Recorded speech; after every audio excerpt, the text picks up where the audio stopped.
Be the envy of the neighborhood. 860 KKAT, where the grass is always greener.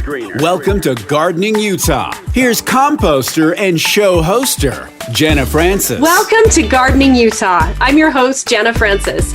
Every week here on Gardening Utah, we give you inspiration and advice from experts across the state. And we talk about everything from vegetables, flowers, trees, shrubs, and of course, your lawn. Thanks so much for listening.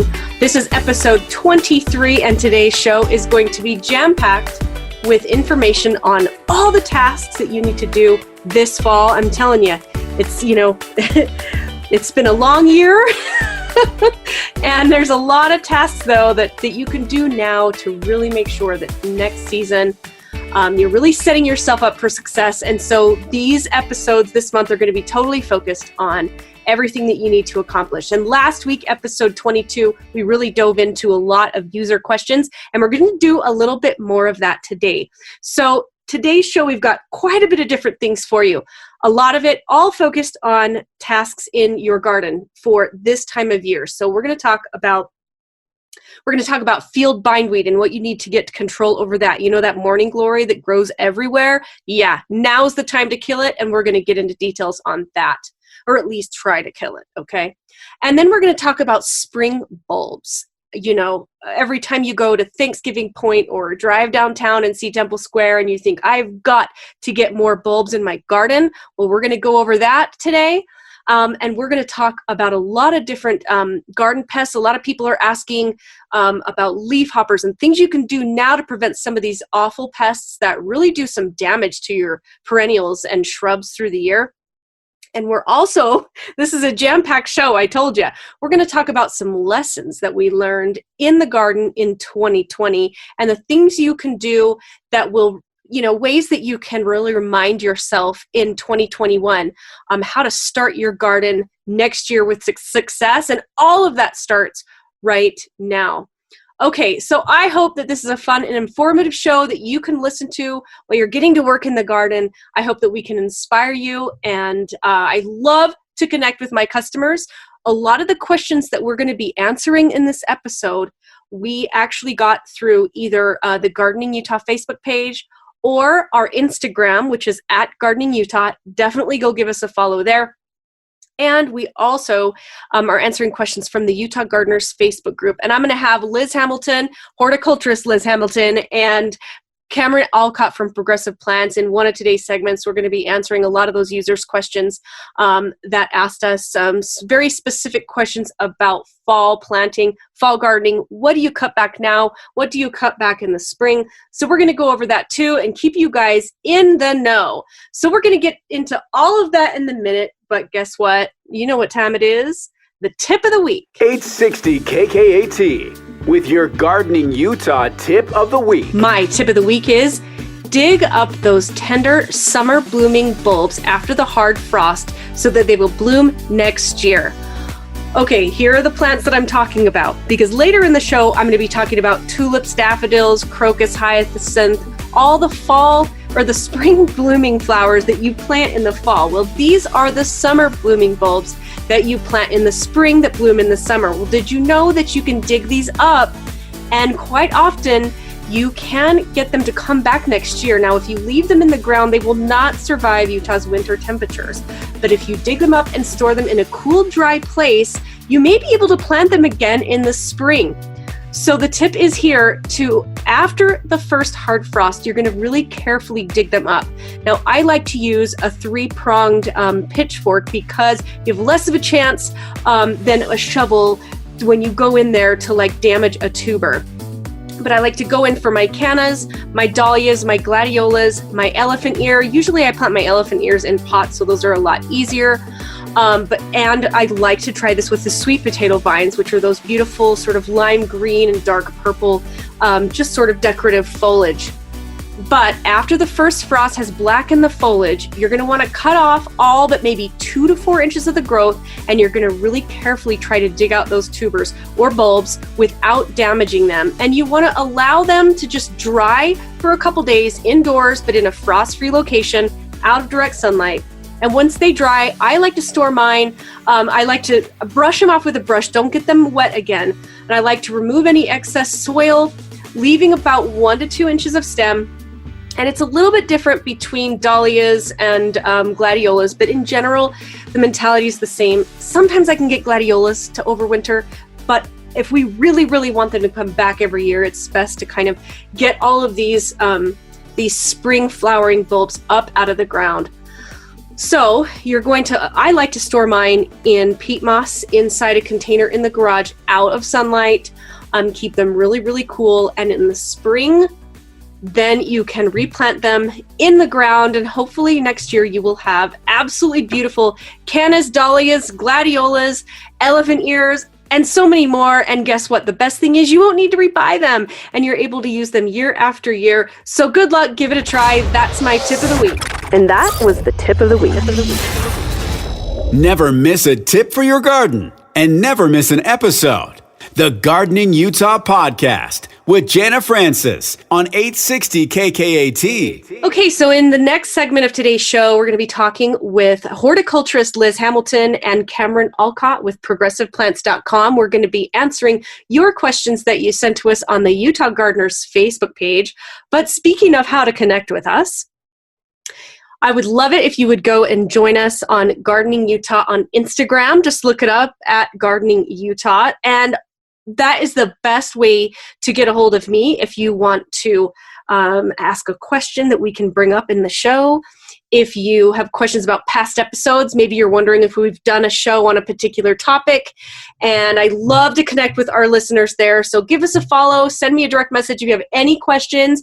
And if you know of anybody who would like to be a sponsor or a guest on the show, that's definitely the place that you would hit us up as well. And then if you are listening to this show on 860 AM KKAT here in Utah, you can also listen to past episodes on Apple Podcast. So just bring up the podcast app on your iPhone and you can look for Gardening Utah. Find our show, hit that subscribe button, and it will show you all of our past episodes. This is episode 23, and we have so much great information with amazing guests from all around the state of Utah who have been so gracious at giving us their free time so that they can help educate all of us aspiring gardeners here in Utah. Okay, so we're going to be right back with Cameron and Liz answering your questions, and then after that, we're going to be talking about spring bulbs and fall planting of all the beautiful blooms that you want to get in the spring. And we're going to talk about lessons that we've learned in our 2020 gardens. Don't go anywhere. Stay with us. She's more than just gardening puns and sage advice. It's Gardening Utah with Jana Francis on 860 KKAT. Gardening Utah, available wherever you get your podcasts and at 860kkat.com/garden. Here's Jana Francis. Welcome back to Gardening Utah. I'm your host, Jana Francis, and with me here is Cameron Allcott from progressiveplants.com and horticulturist Liz Hamilton. And we are answering all of the questions that we've been getting lately on the Utah Gardeners group, all about things that you need to do in the fall. So we're answering your fall questions in this segment of the show. And Cameron, we've got a question here from Melanie, and she's saying, how do I know what to cut back now versus what to cut back later? Annual/perennial, tell me what I should do. You know, kind of talked about it earlier, kind of like off the air. I mean, like generally speaking, if it's an herbaceous stemmed plant, typically I myself will cut those down once they have frozen hard enough and they're no longer actively growing. I typically like to cut things down. Generally speaking, if it's a woody stemmed plant, I do not touch it until spring, unless it blooms off of old wood. Then I will prune it after it blooms. Gotcha. So sometimes I'm doing like some spot pruning and stuff like that into like June and sometimes even July, depending on what it is. But yeah, like I said, like perennials, most grasses, like once we freeze, like go ahead and mow them down. Yeah. That's totally fine. Yeah. Okay, so there's two questions here. I think Chris Ty says, anything I can do this fall to leaf hoppers? And I answered her. I texted back because I wasn't sure if we'd get to it. Okay. It would help. But leafhoppers are kind of tricky because they fly around and do all that kind of stuff. So spraying in the affected area if she's an organic gardener and she wants organic solutions, so spraying in that area with dormant oil and neem oil dormant oil in the fall, like after everything's gone to bed, will also help. Neem oil isn't an immediate effect. What neem oil does is it affects an insect's ability to have a sex drive. And so if you spray neem oil regularly, like early on in the spring as nymphs are emerging, and you're spraying pretty consistently with that neem, as that insect molts, because they can't reproduce sexually until they are in their final adult molt. But every time it gets hit or it feeds on something with neem, it slowly decreases that insect's sex drive instincts. And so by the time it goes into its final molt, it's not interested in reproducing. And when you have an insect like a leafhopper that is univolt or multivoltine, and that means has multiple life cycles over the course of the season. So leafhopper is going to have 3 to 4 life cycles in which they're mating and reproducing and dying, and mating and reproducing, laying eggs and dying. Over the summer, spraying neem oil regularly, where you may not see an immediate result. Like you're not going to see dead leafhoppers all over the ground when you come back to that, but you will see over time decreased insect feeding activity, and so that's what you're going for over time. And so she also asks if cutting everything down and disposing would help, and yes, it would. Just because they're going to be getting rid of any, egg material and things like that. So it doesn't hurt. Well, and that's so interesting you just said that, because the very next question from Janelle is almost a very interesting segue, where she says, I'm always afraid to cut everything back in the fall because I don't want to accidentally get rid of any beneficial insect eggs for next year. So I do love a freshly clean and mulched yard in the fall. I'm so conflicted. What is best? That's a hard one. Yeah. It's going to be what it's really kind of up to you. I would say it's really mostly personal preference. Yeah. Yeah. I mean, so they've done a ton of studies that agree that going out and doing massive yard cleanup is detrimental to overwintering beneficials like butterflies and things like that. And so, praying mantis eggs, all those things, ladybug larvae that are overwintering. So it's just it's going to be what's important to you. Do you want to have a clean and freshly mulched yard, or are you, really trying for butterfly conservation and things like that? And if, the answer is yes to butterfly conservation, having a clean and freshly mulched yard is really not going to do it. Yeah. If you are more concerned about having that clean look, then, know that when you do that fall cleanup, you're probably sacrificing, butterfly larvae and beneficial insects. But, I mean, the flip side to that is garden cleanup also gets rid of, just like we talked about tilling, non-beneficial insect hidovers too, like squash bugs. I mean, we've seen even posts on, the Utah Gardeners Facebook page where people have said, oh my gosh, it's January and I went out and raked up some of this stuff that fell down, and adult squash bugs crawled out of it. And that's how they overwinter. Adult squash bugs find each other. They nest just like a box elder bug. They're all in the same families, right? They find a warm spot and they kind of cohabitate through the winter time, trying to stay warm. And then they emerge in the spring when it gets warm, and they mate and lay eggs, and they die after that, after they overwinter. And that's the first, set of squash bugs that come out. And so if you leave that plant matter out, you've left space for those overwintering bad bugs too. And so it's a give and take. You want the good bugs, you also get the bad bugs with it, and there's really no way to discriminate. Yeah. If you don't want any of it, clean up your yard and mulch it and make it look beautiful. It just sort of depends. Yeah. Shannon asks about roses. Okay, let's do that. You want to talk about that, Cameron? The pruning them? Yes. Yeah, I just look at roses and I just wholesale slaughter them in the spring. No, like most roses, like your shrub roses, like floribundas, grandifolias. I usually just like cut those back to somewhere between like 6 to 12 inches, depending on the rose. Usually around the first 2 weeks of March, like right as they're starting to wake up a little bit. Sometimes even at the end of February, just depending on what the season's doing. But and then I just cut it back hard and then just let them go. And that's all that you really have to do. I've noticed over the years that roses seem to struggle a little bit more if you cut them in the fall, especially if you have like some of the more tender, like zone 5 ones. I've never really understood the mechanics of why, but it's just something that we've just kind of noticed over the years. Like my mom loves roses, and so she made me prune them a lot for her. And then when I did it at the wrong time of year, they died, and she got mad at me, and then she grounded me and was like, "Hey, you have to go work at the nursery now." And I'm like, "Dang it." So, is that how you ended up there?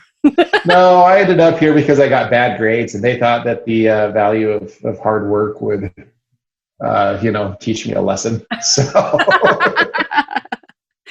got it. But anyway, like roses to me are like one of the easiest maintenance plants out there. I know some people don't like it because of the thorns, or they think they have to deadhead, or just do all these things. And the reality of it is that almost everything that's been bred currently is so easy to take care of. And in my opinion, there's no other plant that gives you that much floral color through the course of a year, because they bloom almost constantly below like 95 degrees. Most of them are really very good about that. So, I just prune them hard and then just let them go. And then our growing season usually limits like how big they'll actually really get. Well, thanks so much to Cameron and Liz for always giving us so much of their free time here at Gardening Utah. They are absolutely full of information and so willing always to give so much of their free time to answering people's questions. And they're so diligent in providing their amazing knowledge and experience and expertise. So I have a question here from Tracy Sturgis. I hope I got your last name right, Tracy. And she says, I am being invaded by the devil's plant. I think she means field bindweed. Pretty sure that that's what everybody's talking about when they mention this. And she does call this morning glory. So this is technically field bindweed. Unfortunately, it came in from Europe a very long time ago. And it really is a problem for gardeners all around the U.S., but really bad for us here in Utah. And believe it or not, now between the end of the month and especially like after the first frost, it's the perfect time to control field bindweed, okay? And I'm not talking about getting out the rototiller. I just saw a friend the other day rototilling a section of her yard that I knew had a whole bunch of field bindweed. And she said, look, I got all the roots up. Look at this, look at this. The problem with doing it like that is that these are spread by underground rhizomes. And when you get in there with, a tiller or a big shovel and you're doing this, tilling these plants can cut the stolons or the rhizomes into sections, and then each one of those sections can grow into new plants. And although you may have a big section of the bindweed up and out, and you're thinking, yay, look at all these roots I got, trust me, the roots you're seeing that you've just dug up, there's 10 times more of them in the ground. And I know that's not scientifically proof, but it's probably even more. I'm telling you, they're everywhere. So tilling the plant is definitely not the best idea because, again, it can spread the problem worse. But what you really want is to have, unfortunately, a chemical down into those roots that just travels through the plant, through where all those roots are spread all underground, and killing the plant. Now, I'm not going to lie. It is very impossible to kill. I don't mean it's very impossible. It is not easy to kill field bindweed at all. But you can keep it under control, and you have to in most gardens in Utah. So fall is the best time to spray these plants because the plant will move that herbicide right into that root system. And until you can kill a lot of those roots and those rhizomes, you cannot get any effective control of this plant. So now that the temperatures are dropping, it's time to spray them. Now you're going to want to apply the herbicides now so that they can absorb into the leaves and they can get translocated into the roots. And if you can kill the roots, you can kind of get it under control. Now in lawn areas, because a lot of people have the field bindweed coming up in their lawn, a healthy turf is the number one way to get rid of these weeds, but you can use a broadleaf weed killer that you can find at local nurseries. But in general, if it's in your garden, you're going to want to use glyphosate or Roundup, and you're going to want to paint it on those leaves so that it can get down into that root system. Be careful with the surrounding plants. I use sometimes liter bottles to kind of round up those weeds into the bottom of a liter bottle by cutting off the bottom, and sometimes newspaper to block the other plants. So be really careful, but be diligent because these plants are mean. Okay, right after this, we will be back and we're going to be talking all about planting spring bulbs now. Stay with us. 860 KKAT with Jana Francis and Gardening Utah, where it's always mulch time.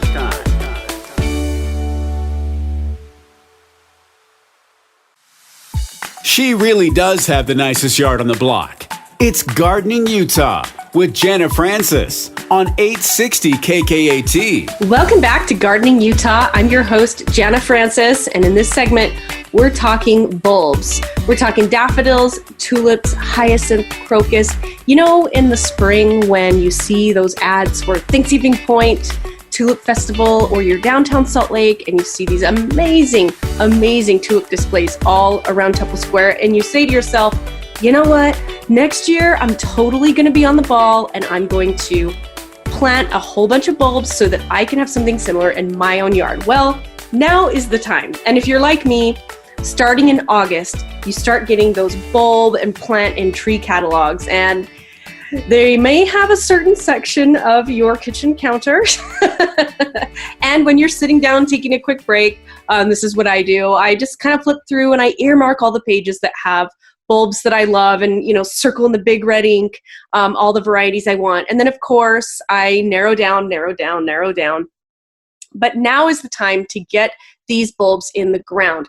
And a lot of people have an assumption in Utah, especially, that you should do this in August. And there's ideal times for everything, but really you don't want to plant your spring bulbs until it gets a little colder. But the misconception is because the retail stores get some of these packets of crocus and daffodils and tulips out a lot earlier, sometimes even end of July, August. And the reason they do that, though, is because they want those sold and out of the way so that they can get their holiday displays up.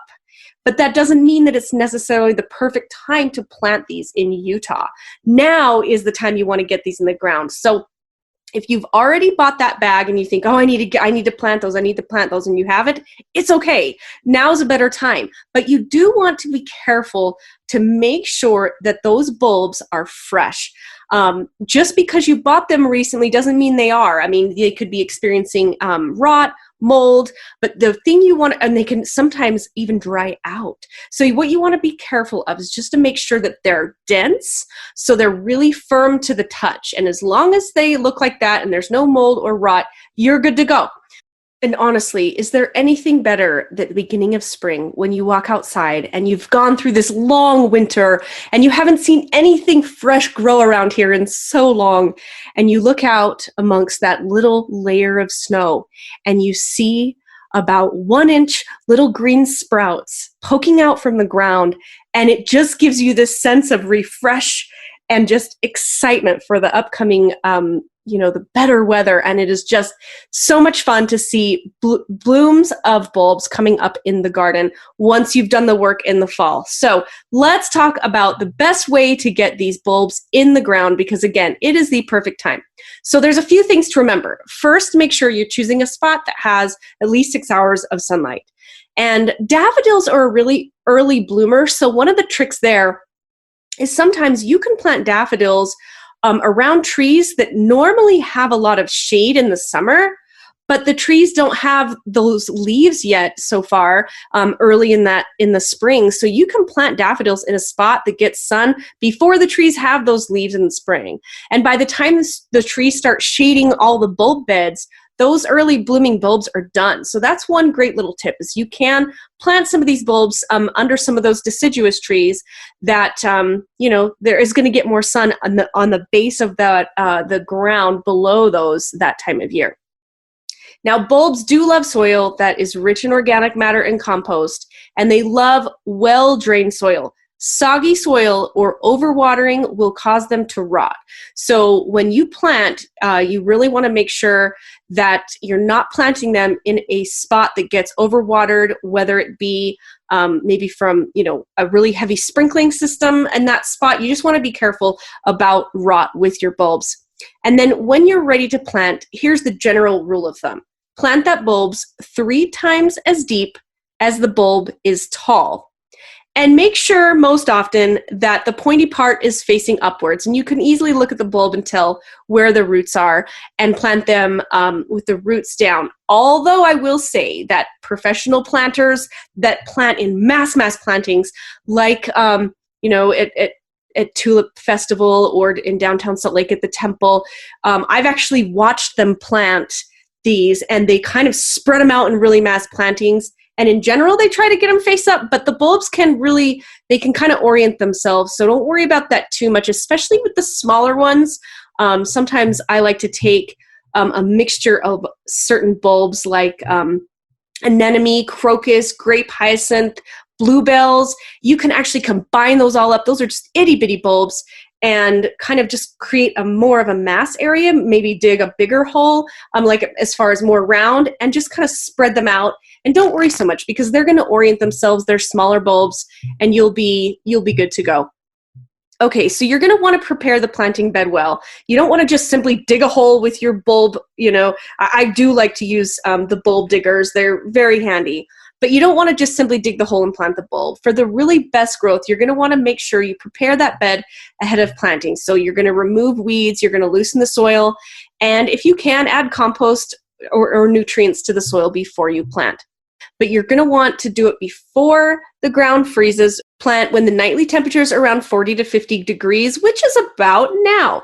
Okay, so you're also going to want to plant the right bulbs. Remember, the rule of thumb is a plant that blooms in the spring is planted in the fall, or a bulb, I should say. And a bulb that blooms in early summer or later, you want to plant them in the spring, kind of like dahlias and gladiolus. We worry about those in the spring because they bloom in the summer, but we're talking daffodils, tulips, hyacinth, and crocus, and all the ones I just mentioned.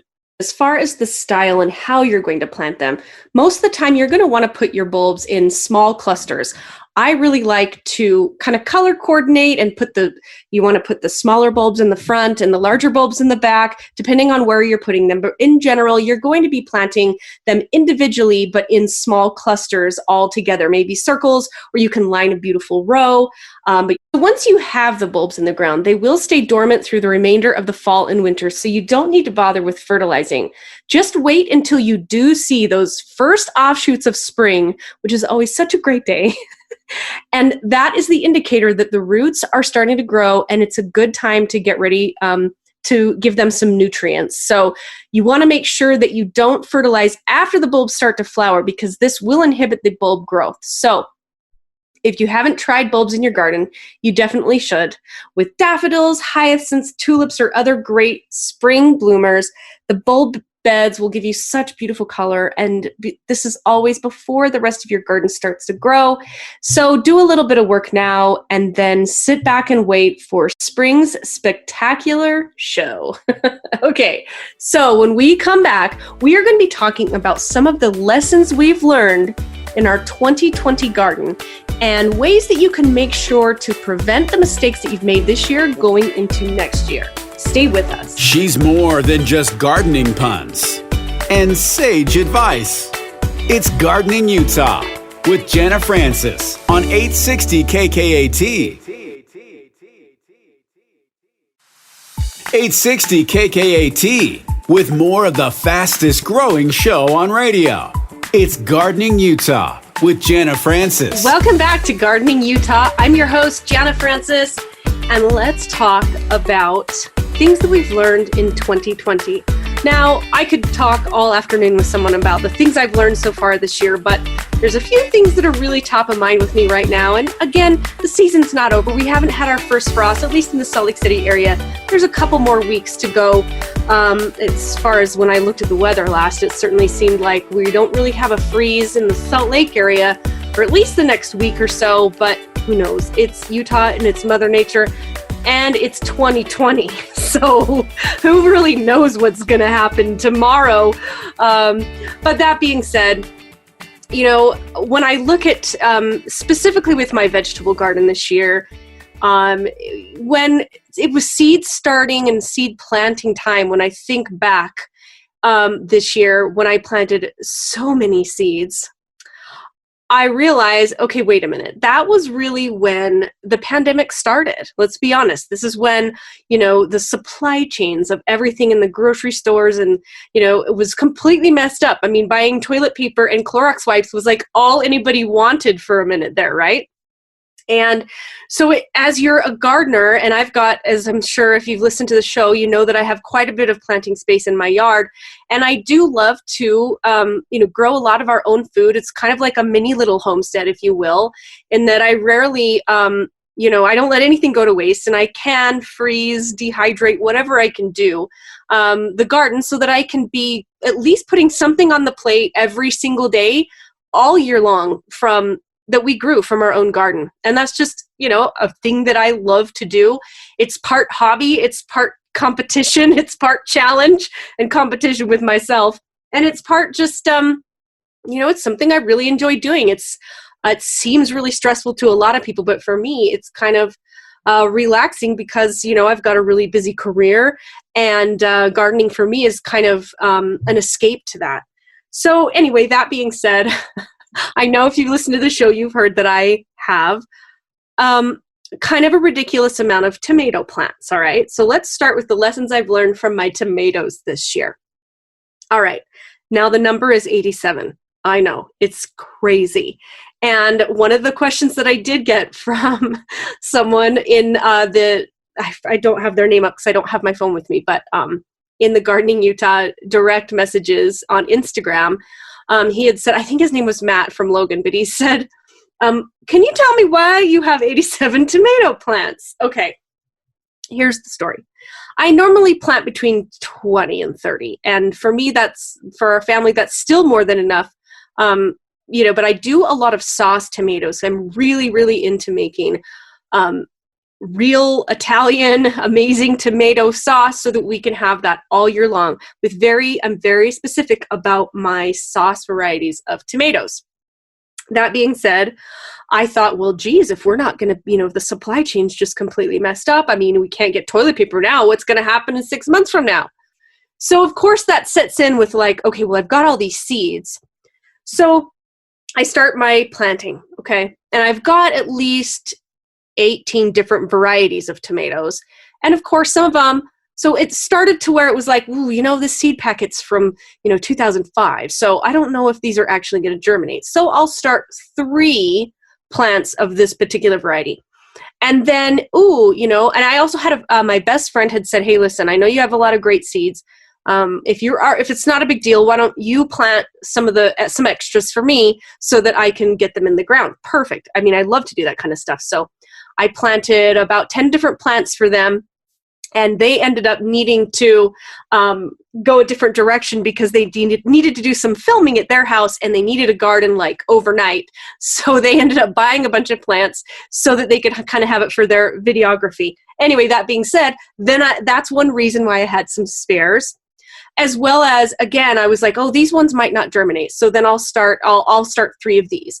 And then you just kind of get into your starting, and it just kind of got out of control. And then I like to, it's kind of a weird thing I do. It's not necessarily recommended. Well, I wouldn't say it's not recommended. It's just something that I do. It's not really in the rule books, but I like to soak my seeds when I start them for, I don't know, anywhere between an hour and, depending on the size of the seed, sometimes even 2 or 3 hours, like for the thicker squash or pumpkin seeds. just because I just like to know that they're moist and just gives them a day or two. I feel like it germinates earlier. I have no scientific proof of this whatsoever, but it's just what I do. And so I set out all these teeny little, bowls on my counter, and I put in my seeds.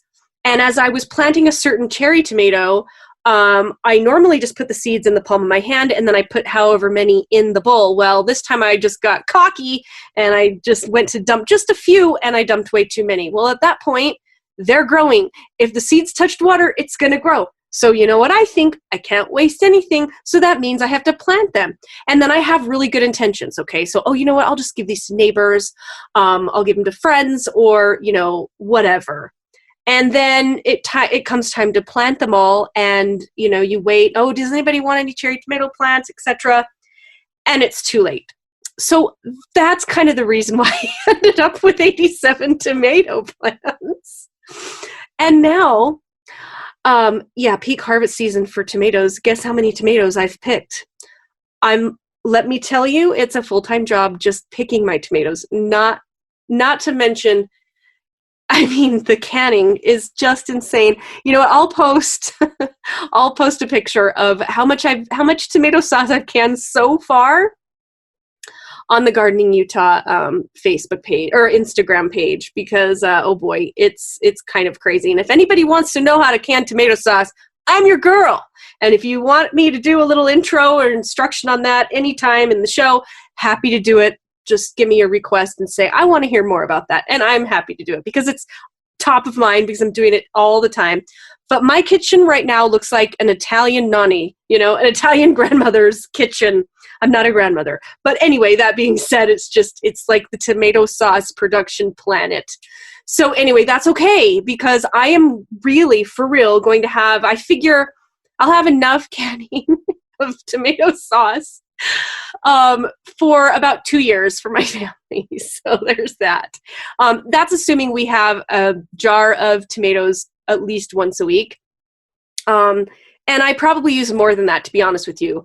How many times are you doing like a chili or, maybe sloppy joes or tomato, pasta sauce? I make a ton of pasta sauce, salsa, you name it. I am the hookup for tomato sauce and really good tomatoes. So one lesson I learned from 2020 is really take notes from year to year on how much your family uses, okay?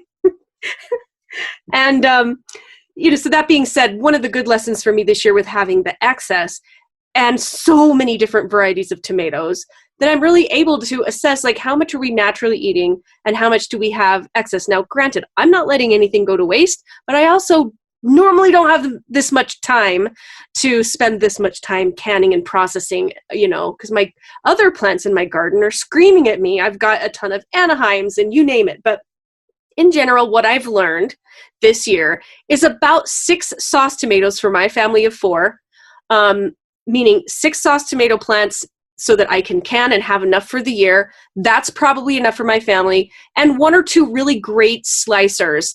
This year I started an Amish Gold for the first time. Loved it. 10 out of 10, would plant again. But I don't need 3 Amish Golds.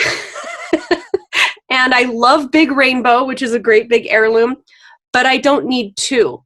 Because, there's only so many tomato sandwiches you can have with a family of 4. The other excuse I'll give for myself, this is kind of my confession, my garden confessions, but is my oldest son and his girlfriend have lived with us for the last 5 years, and he loves to cook as well. Well, they moved to Montana after I started all the seeds. And so I planned on having 2 extra mouths to feed for a full year. So that's another excuse as to why I planted so much. I need to have my husband listen to this segment of the show so we can remind him why our kitchen counter is full of tomatoes. And it was just, logical thought. Anyway, all right. So, so that's one lesson I learned, is really make notes year to year. That's my number 1 tip. Because I remember last year, now I remember thinking, oh, you know what? I don't need 2 big rainbow plants. I just need 1, because it sets off enough slicers and they last almost a week and a half, 2 weeks each one. And if you're picking 4 or 5 or 6, every couple days, my goodness, then that's plenty for a family of 4. With one of my daughters doesn't even eat tomatoes. So, you know, you just don't need that many. So make notes year to year and really assess, am I planting this just because it's a cool, funky, fun vegetable? Guilty as charged in many cases. Or am I planting this because my family's actually going to eat it and we're not going to have too much excess? So really make notes year to year. And believe me, I've done that. Next year, I'm going to pare it way, way down. I'm going to do next year, I'm going to do 6 sauce tomatoes, like I said. And out of those 6, I'm going to have 4 San Marzano plants and 2 Goldman Italian American. That's what it's called.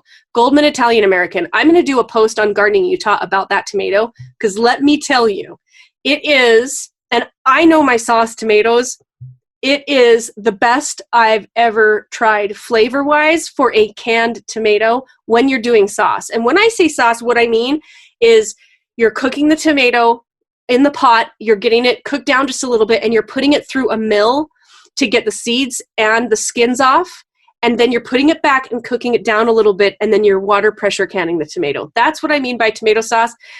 Something that you would actually then, you know, if a recipe called for a 28-ounce can of tomato sauce, that's what you're using is a quart of that. So anyway, Goldman Italian American, huge fan. I'm planning 2 next year and 4 San Marzanos. I'm doing just 2 or 3 slicers, maybe 2 cherries because I have so many cherries. But newsflash, what I also will say is, believe it or not, cherry tomatoes make a deliciously sweet and flavorful tomato sauce. Trust me, because I've had bushels and bushels and bushels of them that I'm going, I don't know what to do with all these and I can't waste it. So I've made sauce from them and putting those through the food mill. Lots of seeds and skins come out, but let me tell you, the flavor is incredible. So little heads up on that.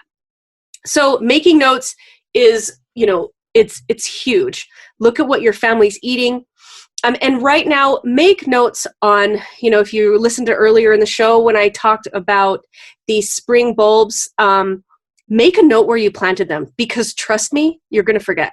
I do it all the time. It's like, okay, I'm going to have my daffodils here. I'm going to put some crocus around the front. Then I'm going to put some tulips over here. And then you get excited for spring and you go planting, or even later on in the fall, you go to plant something and you just dug up some of your daffodils. So make notes, if not, you know, little garden markings and stuff. So that's those are some of the lessons I've learned so far here in 2020. And like I said, I could talk for hours on the lessons I've learned. But what I really want to know is, what lessons have you learned? I will bring some of those up next week in the Gardening Utah episode. So send me a message at Gardening Utah on Instagram, or find our Facebook page, Gardening Utah, and say, hey, Jana, here are some of the lessons I learned in 2020. And I will bring those up in next week's episode. How does that sound? Speaking of next week, new episodes of Gardening Utah drop every single week, and we air on 8:60 a.m. KKAT, Saturday and Sunday at 10 a.m. Thank you so much for listening to the show. I would absolutely love it if you're listening to this on Apple Podcasts. If you haven't already subscribed, please do. And also, just hit that 5-star button, would ya? That'll help us get found. That'll help us in search rankings so that other gardeners like you that want to listen to our show and learn can have an easier way of finding us. So thank you so much to our producer, Lambo, and thanks to you for listening. We'll see you next week here on Gardening Utah. And remember, grow big or go home. When you're ready to grow big or go home, make your neighbors green with envy. Get the Gardening in Utah podcast, Gardening Utah, available wherever you get your podcasts and at 860kkat.com/garden.